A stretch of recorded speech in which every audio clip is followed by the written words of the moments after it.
India के एक ऐसी सिटी जो आज सिंगापुर जैसी होनी चाहिए थी, पर आज उसकी हालत कुछ ऐसी है। इस शहर को बनाने के लिए 24,000 फार्मर ने अपनी खेती कुर्बान की।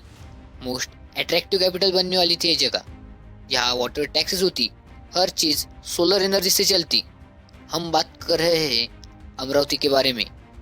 यह सिटी बनाने का ख्याल 2019 में आया था और 2024 तक ये बनकर तैयार होने वाली थी।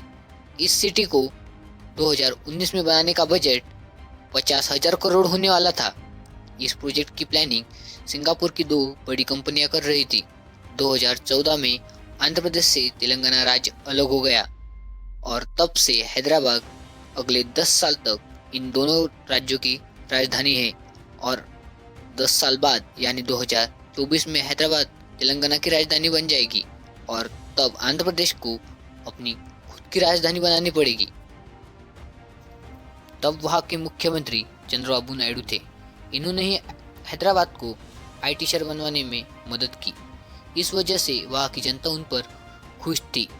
इन्होंने डिसाइड किया कि वह एक ऐसी सिटी बनाएंगे जहाँ पर डिजिटल स्कूल होंगे, वहाँ वाटर टैक्सेस होंगी,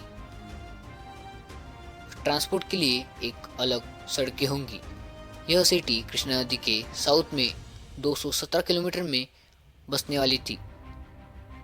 आपने देखा होगा कि सिंगापुर, लंदन इस जैसे कई सिटी नदियों के बीच में बैठी हुई है। यह सिटी शानदार बनने वाली थी। चंद्रबाबू नायडू ने लंदन की कंपनियां हायर की, सिंगापुर की कई बड़ी कंपनियां भी हायर की और इसके साथ मिलकर अमरावती की प्लानिंग शुरू हो गई।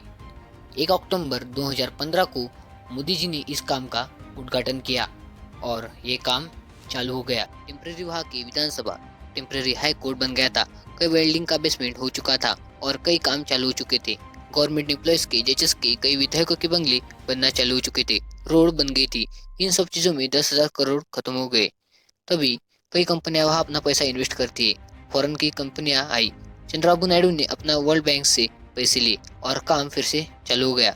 2019 तक शहर दिखने लग गया था। फिर से कई और कंपनियां आना शुरू हो गई और तभी 2019 में अगला इलेक्शन आया और उस इलेक्शन में चंद्रबाबू की हार हो गई और वाईएसआर कांग्रेस जीत गई। उनके नए मुख्यमंत्री बने जगन रेड्डी और कहानी में एक नया ट्विस्ट आ गया। उन्होंने कहा कि हम अमरावती को राजधानी नहीं बनाएंगे और सारा काम बंद पड़ गया। और दिसंबर 2019 में वो बोले, हम एक नहीं 3 राजधानियां बनाएंगे। उनमें विशाखापट्टनम, कर्नूल और अमरावती।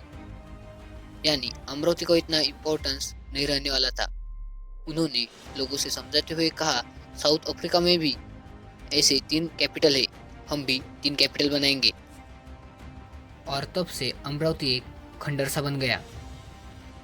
वहाँ काम करने वाले सारे लेबर्स वहाँ से चले गए और वहाँ पर जितनी भी कंपनियाँ, कई कॉन्ट्रैक्टर ने जितने भी पैसे इन्वेस्ट किए थे वो सब डूब गए। और रही बात किसानों की, तो इन्हें साल के 50,000 मिलने वाले थे। ये 50,000 अगले 5 साल तक ही मिले, बाद में मिलना बंद हो गए। पहली गवर्नमेंट ने एग्रीमेंट पर साइन किया था। कोर्ट में बताया गया कि किसान को पैसे मिलने चाहिए। कोर्ट ने आदेश दिया। जगन मोहन रेड्डी की सरकार ने यह आदेश नहीं माना और वो सुप्रीम कोर्ट चले गए। ना किसानों को ना फंड मिला है और ना पैसे। और फिर कहानी में आ जाता है ट्विस्ट।